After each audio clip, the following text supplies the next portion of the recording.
Oi, gente, tudo bem? Estamos aqui para mais uma aula. Hoje o nosso tema é o Livro dos Espíritos, parte 2, capítulo 7, que fala sobre a reencarnação, e a gente vai falar um pouquinho sobre a infância. Antes de mais nada, eu quero que a gente mentalize um pouquinho Jesus. Agradeça por essa aula, por esse momento da gente estar conectado, e espero que vocês gostem. Então, o Livro dos Espíritos, como vocês sabem, a gente já estuda ele há algum tempo, ele é composto por uma série de perguntas que Kardec e os médiuns que trabalhavam com ele na época faziam aos espíritos, e os espíritos, na sua sabedoria, respondiam de acordo com o que eles acreditavam que a gente podia compreender. Aí eu quero, como esse capítulo fala sobre reencarnação, eu quero começar falando o que é reencarnação. Reencarnação é o retorno do espírito à carne.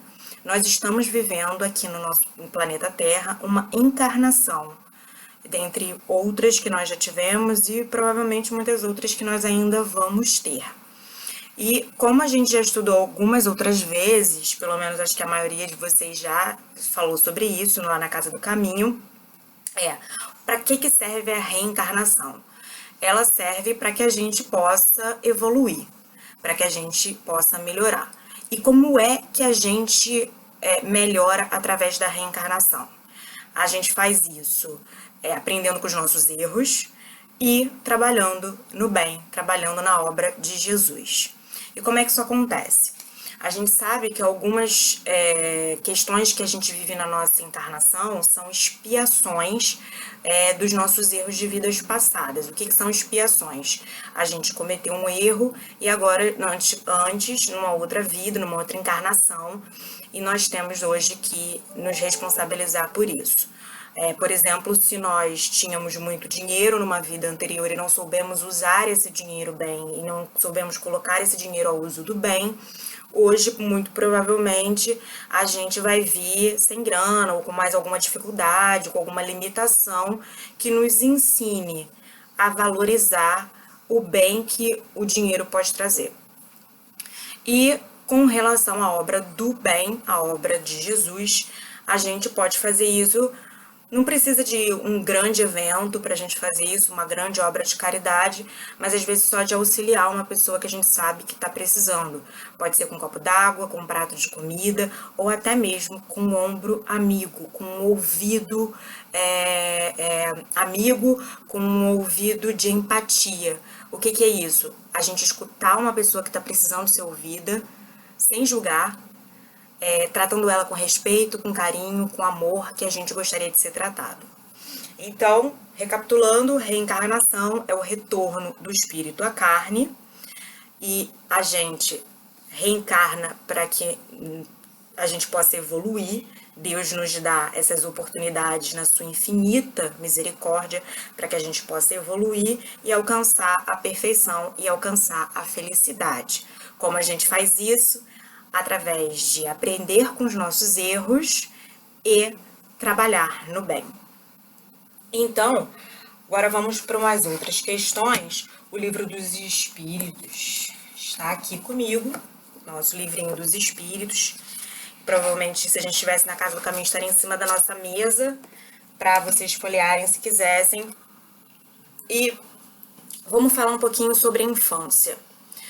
A infância, muitas pessoas elas subestimam as crianças, e isso não é correto. O que é subestimar? Subestimar é achar que a criança não sabe de nada, a criança não sabe o que está falando, enfim. Pode ser que aquela criança, na realidade, seja um espírito extremamente desenvolvido, extremamente evoluído, que veio de um planeta mais evoluído que o nosso para nos auxiliar. A única coisa que diferencia essa criança, que limita essa criança, é que ela ainda tem os órgãos pouco desenvolvidos.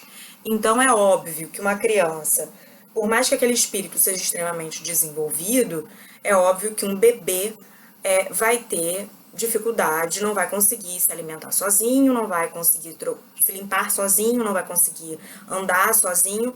tudo isso tem um processo de evolução física que todos nós temos que passar, e essas limitações que a infância traz, elas são vistas pela espiritualidade, inclusive como um momento de descanso do espírito, um momento de repouso, porque quando ele reencarna, ele entra num estado que os espíritos traduzem como um estado de perturbação, e esse estado vai se dissipando até que ele esteja fisicamente desenvolvido e pronto para que as habilidades do espírito possam ser colocadas em prática. É óbvio que a gente sabe que tem crianças que a gente que soltam umas expressões que a gente, cara, de onde é que essa criança tirou isso? Isso vem do espírito e de impressões que ela tem, experiências que ela teve, não só em vidas passadas, mas coisas que elas veem durante a vida delas atual. E qual é a utilidade da infância? Às vezes a gente fica assim, ai cara, que saco ser criança, a gente não pode fazer nada, a gente só tem que estudar, a gente só pode estudar, e o pai não deixa a gente ir na rua, não deixa a gente... A infância, ela tem a sua utilidade de várias formas, né, de vários aspectos, mas do aspecto do espiritismo, para a reencarnação, a infância é muito boa e muito importante, porque é um momento em que a criança, o espírito, ele está mais disponível para absorver os conhecimentos. A gente até fala isso, criança é uma esponja, ela absorve tudo que ela escuta, tudo que ela vê, e realmente é isso.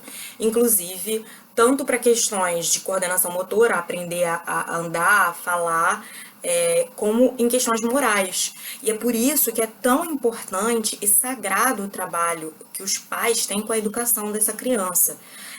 Os pais, eu digo os responsáveis, sejam eles quem forem, aquelas pessoas, os cuidadores daquela criança, têm um trabalho extremamente importante, porque eles estão desenvolvendo um ser humano.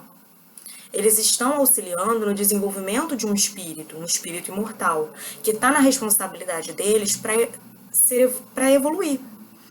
Então, nesse trecho da infância, nessa fase, a criança está muito mais aberta a aprender com facilidade os ensinamentos. E criança aprende muito observando. Então, se o pai e a mãe, ou a avó, avô, tio, quem quer que seja, que cuide dessa criança, tem uma boa atitude, ela vai entender aquilo e ela vai absorver. Se tem uma má atitude, ela vai entender aquilo, ela vai absorver. Isso quer dizer que os pais, cuidadores, tios, avós, enfim, são responsáveis se essa criança tiver maus atos, se essa criança no futuro se tornar uma pessoa má, assim, se demonstrar ser uma pessoa má? Não. Mas é óbvio que eles têm uma responsabilidade para com esse espírito. E se eles não fizeram tudo que eles poderiam fazer para ensinar esse espírito da melhor forma possível a ser o melhor ser humano que ele poderia ser, óbvio que eles vão ter um grau de responsabilidade em como esse espírito, essa criança se tornou. Mas não quer dizer que o pai que fez tudo, que pôde, que ensinou os ensinamentos morais fortes, mesmo que não sejam pessoas religiosas, mas que tenham trazido ensinamentos fortes de uma moral correta, de dignidade, de respeito ao próximo, de amor, de empatia, e aquela criança no futuro escolheu o caminho inverso, o caminho do mal, não quer dizer que aquela pessoa, os pais, os cuidadores, são responsáveis pelos maus atos dos seus filhos. Até porque todos nós, como nós já sabemos há bastante tempo, temos o livre-arbítrio dado por Deus, que é uma regra seríssima, e nem Deus mexe nisso. Então, assim, a criança, todos nós, tomamos as nossas decisões. Por mais que a gente esteja ali limitado por algumas coisas, como a dependência financeira dos nossos pais, ou a gente não pode sair, ou a gente não dirige e tal, mas a gente toma atitudes no nosso dia a dia, e elas são nossas, decisões nossas. E essa é a utilidade da infância na visão espírita. A criança absorve melhor os ensinamentos. Então,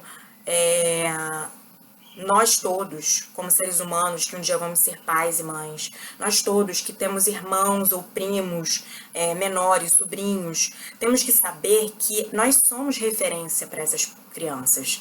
Nós somos referência do que é correto e do que não é correto fazer. E é por isso que nós temos que tomar muito cuidado com o que a gente faz na frente deles, porque eles são esponjas. E essas esponjas absorvem essas informações, absorvem essas experiências que elas têm com a gente, e no dia que elas se depararem com uma situação em que elas precisam decidir alguma coisa, elas vão lá no arquivinho delas para pescar essa experiência. E aí assim, mas às vezes a gente tem uma criança que era super doce e entrou na adolescência e ficou super rebelde. Será que isso tem a ver com o que ela aprendeu na infância ou não? Cara, talvez.